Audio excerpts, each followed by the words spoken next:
Bom dia, irmãos. A graça e a paz do nosso Senhor sejam com todos.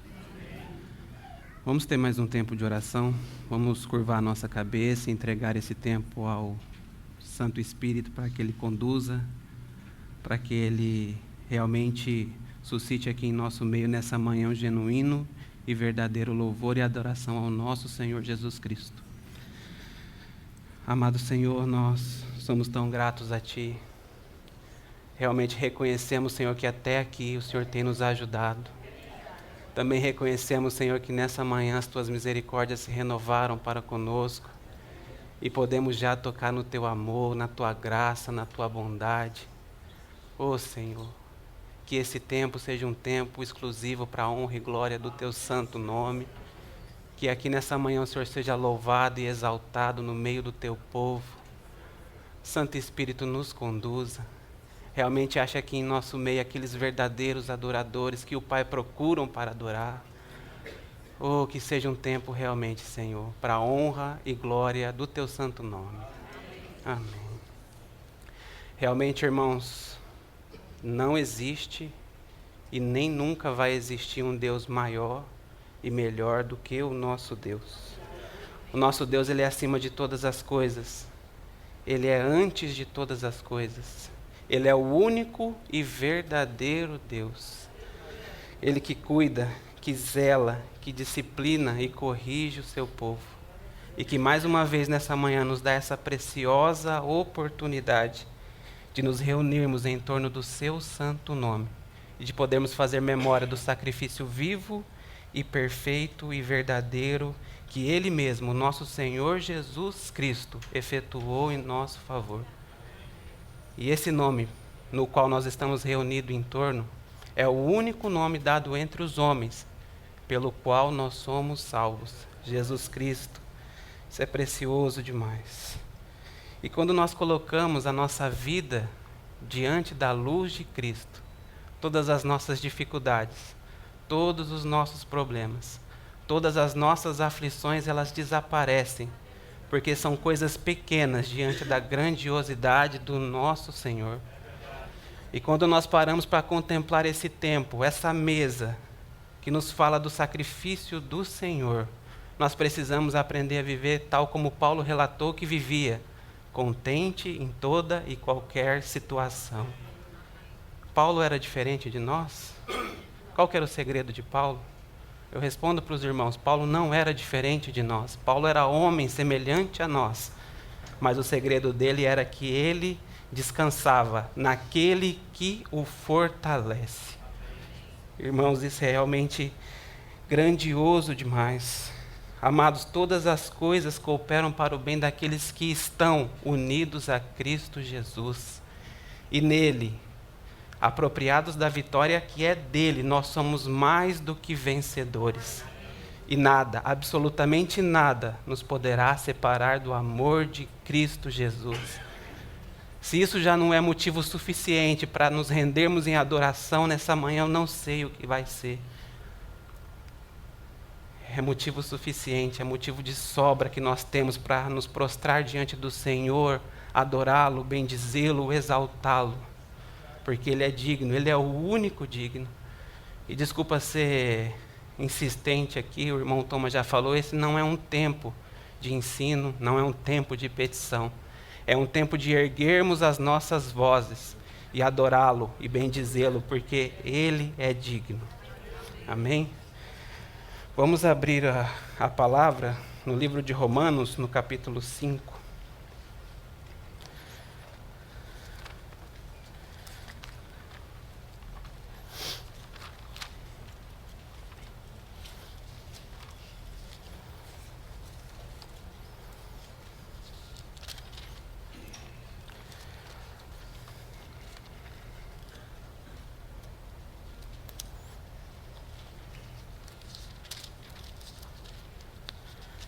Romanos capítulo 5, os versos são o 20 e o 21.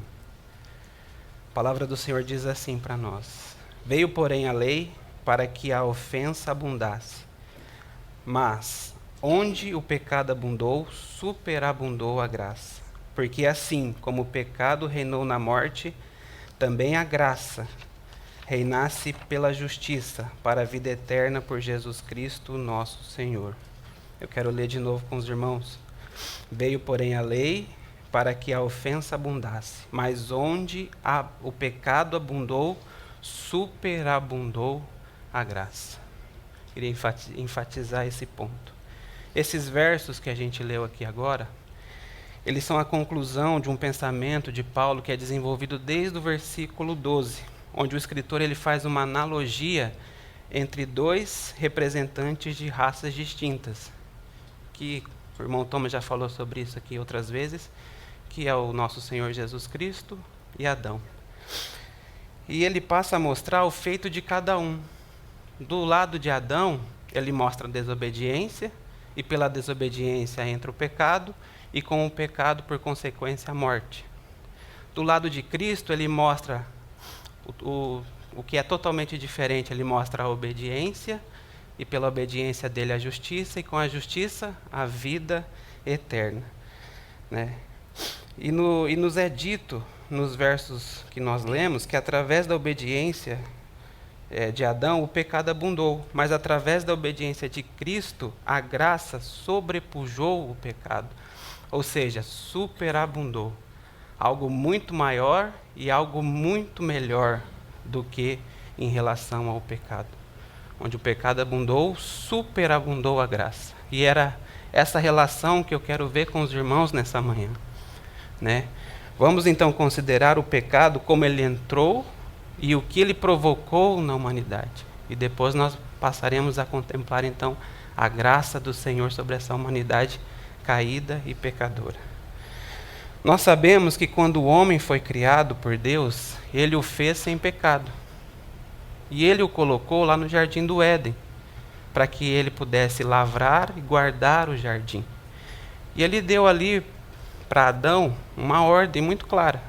Ele disse: olha, Adão, você pode comer de todas as árvores desse jardim, com exceção de uma única árvore, que é a árvore do conhecimento do bem e do mal.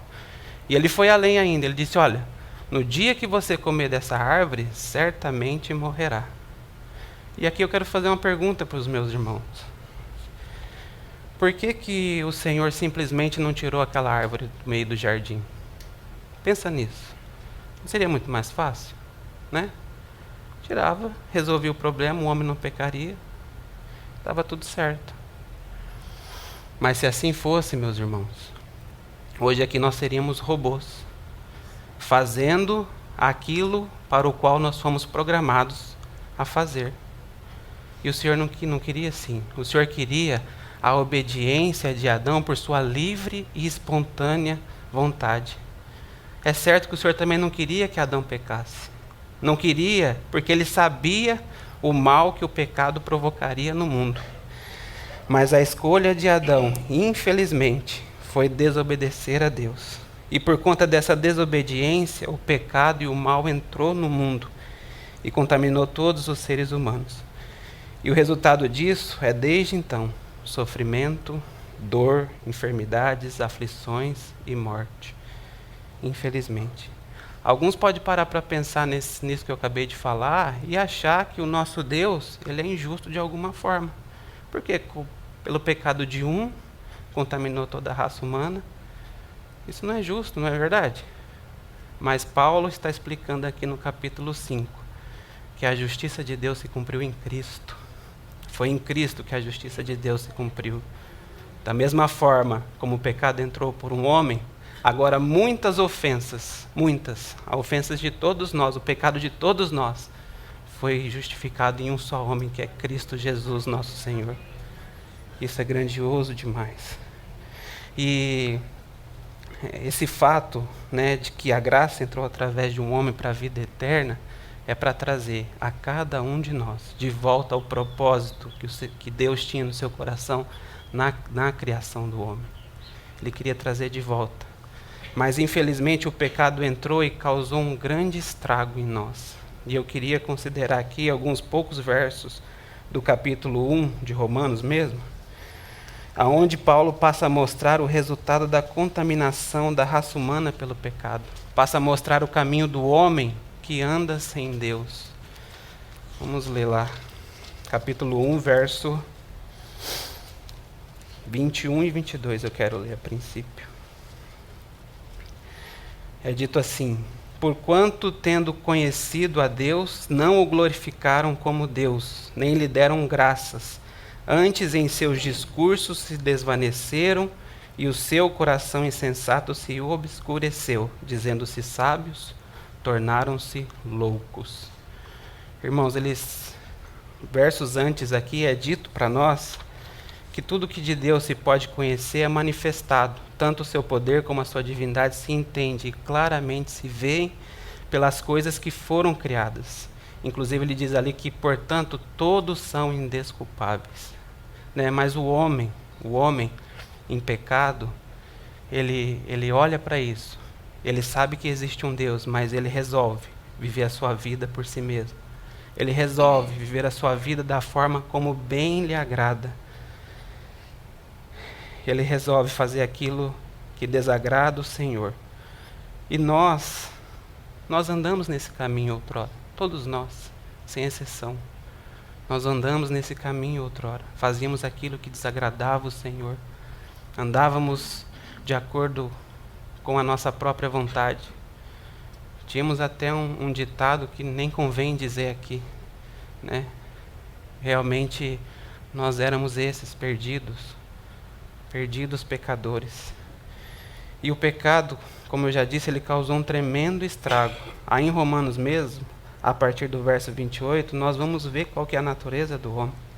E diz assim: e como eles não se importam de ter conhecimento de Deus, assim Deus os entregou a um sentimento perverso, para fazerem coisas que não convêm, estando cheios de toda iniquidade, fornicação, malícia, avareza, maldade, cheios de inveja, homicídio, contenda, engano, malignidade, sendo murmuradores, difamadores, aborrecedores de Deus, e assim vai a lista é gigante.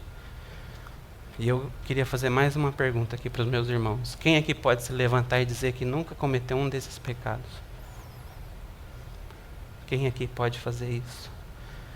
E se assim alguém fizer, vai estar dizendo que a palavra ela é mentirosa. Porque no capítulo 3 de Romanos mesmo, se os irmãos quiserem abrir lá, a partir do verso 9, diz assim: pois que somos nós mais excelentes? De maneira nenhuma, pois já dantes demonstramos que tanto judeus como gregos, todos estão debaixo do pecado. Ele não faz exceção a ninguém aqui. E continua o texto dizendo assim: como está escrito, não há um justo, nenhum sequer. Não há ninguém que entenda, não há ninguém que busque a Deus. Todos se extraviaram e juntamente se fizeram inúteis. Não há quem faça o bem, não há nenhum só.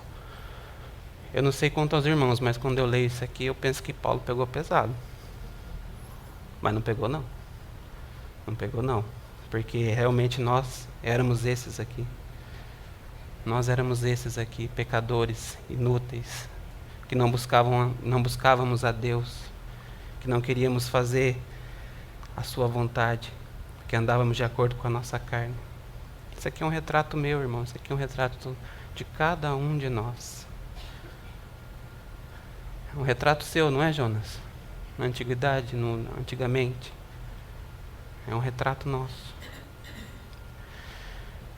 O pecado nos separa de Deus, ele nos afasta de Deus. Realmente o pecado abundou neste mundo de uma maneira tão grande. E todos nós éramos participantes dele. E por consequência estávamos realmente perdidos e sem esperança. Vivíamos vidas que desagradavam a Deus. Esse era eu, esse era você. Estávamos atolados nesse lodo do pecado. Realmente o pecado ele abundou, irmãos. Ele abundou. E eu queria aqui só fazer um parênteses, porque o texto que a gente leu diz que veio a lei para que a ofensa avultasse em algumas versões. Lendo esse texto desse jeito, parece que a lei é algo ruim, mas Romanos 7 diz que não. Diz que a lei ela é boa, que o mandamento é santo, justo e bom. A lei, na verdade, ela veio só para mostrar o quão pecadores nós éramos. Ela veio para mostrar qual era a nossa natureza. Ela veio nos mostrar que não importa o que fizéssemos, nós nunca conseguiríamos cumprir essa lei. E veio principalmente para mostrar que nós precisávamos de um Salvador, que nós precisávamos de um Redentor. O pecado abundou, irmãos, mas o nosso Deus, ele não é pego de surpresa. O nosso Deus, ele é onisciente, ele sabe de todas as coisas. Como temos aqui dito reiteradamente, ele nunca perde o controle deste universo. Ele tinha um plano. Ele tinha um plano.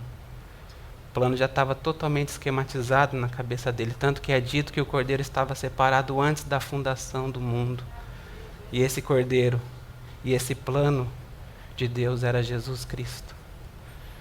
Um plano infalível que ele tinha. Um plano infalível. E o nosso Senhor é aquele que veio em semelhança de homem, que cumpriu toda a lei. Ele nos conhece tão bem, sabíamos que não tínhamos condição de sair da situação a qual nós nos encontrávamos. E dessa forma ele resolveu tomar o meu lugar, tomar o seu lugar. E dessa forma também ele pegou o pecado de todos nós aqui e colocou sobre si. E ofereceu naquela cruz o seu ser ao Pai, para que nós pudéssemos ter vida, e vida em abundância. Irmãos, isso é graça. Isso é graça. Essa é a grandiosa graça do Senhor de se oferecer naquela cruz por nós. De se oferecer naquela cruz por nós. O pecado abundou através de uma só ofensa. Muitas ofensas foram justificadas por um só ato de justiça. Graças a Deus. Que graça é quando Deus nos dá aquilo que nós não merecemos. Uma vez perdoados os nossos pecados pela graça do Senhor, a palavra nos diz que Ele não se lembra nunca e jamais. Interessante que uma vez, acho que foi o irmão Thomas que contou uma história de alguém que sofria por um pecado que havia cometido. E que foi o irmão visitar essa pessoa e perguntou para ela: você já pediu perdão? Já, peço perdão há muito tempo já ao meu Senhor. O irmão falou para ela assim: olha, então o Senhor não sabe nem do que você está falando mais. Porque Ele já perdoou lá na primeira vez. Nosso Senhor, Ele é gracioso. Ele é bondoso.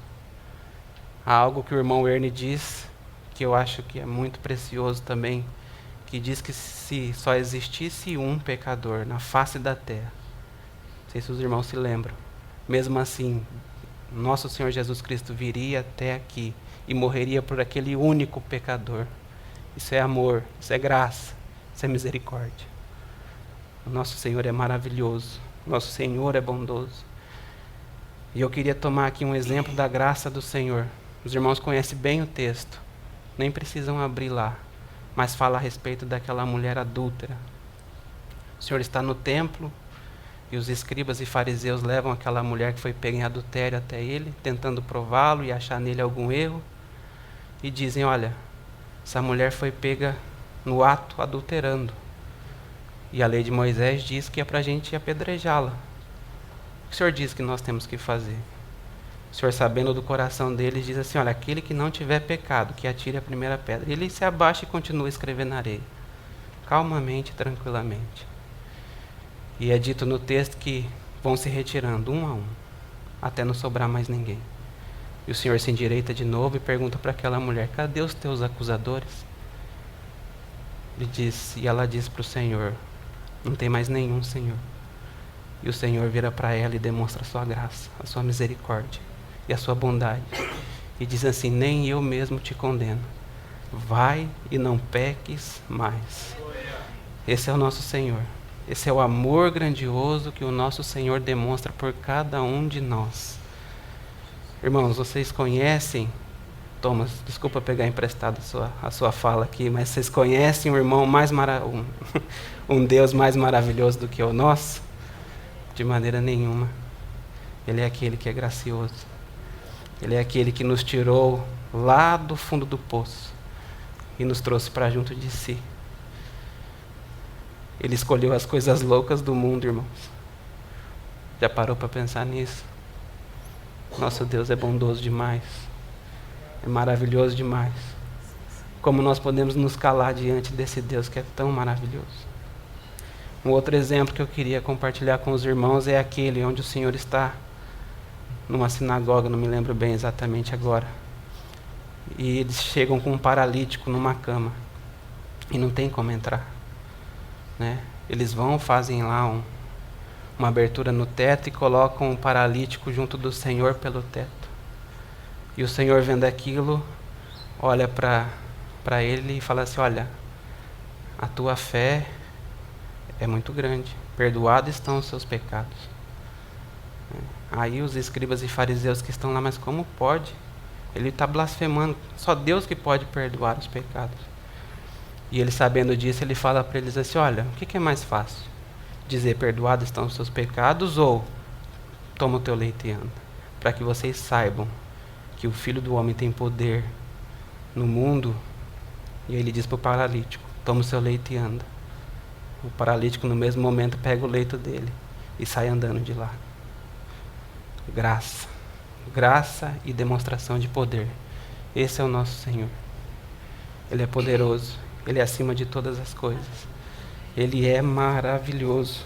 Esse é o nosso Senhor. Amados, nisso tudo se mostra a justiça de Deus, porque nós fomos contaminados com a abundância do pecado de Adão.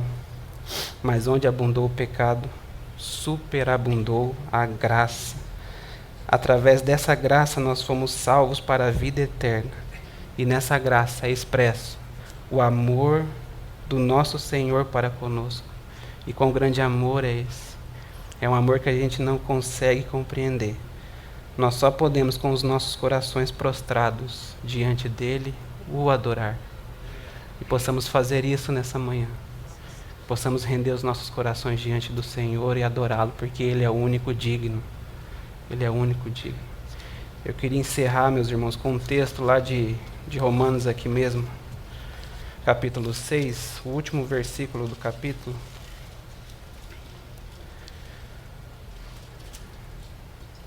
Diz assim para nós: porque o salário do pecado é a morte, mas o dom gratuito de Deus é a vida eterna por Jesus Cristo. Irmãos, nós estávamos fadados à morte, à condenação eterna, mas o Senhor nos deu vida, e uma vida que não perece, uma vida eterna, uma vida para a eternidade. Um Deus que tomou o nosso lugar e que morreu a minha e a sua morte, mas que, como nosso irmão disse aqui, Ele morreu, mas Ele ressuscitou. E vivo Ele está. Ele ressuscitou, irmãos. E hoje nós viemos aqui realmente comemorar essa grandiosa obra, mas sabendo que Ele não permaneceu morto, que Ele está vivo, à destra do Pai. O trono está ocupado. E o nosso Senhor está regendo esse universo, cuidando de todas as coisas. O pecado não surpreendeu Ele, porque Ele já tinha um plano infalível. E a graça dele superabundou sobre as nossas vidas. E hoje nós estamos aqui é porque nós fomos alvos dessa graça poderosa. Nós somos o fruto do seu penoso trabalho. E eu tenho certeza que Ele está olhando essa reunião lá e se alegra com o fruto do seu penoso trabalho. Amém?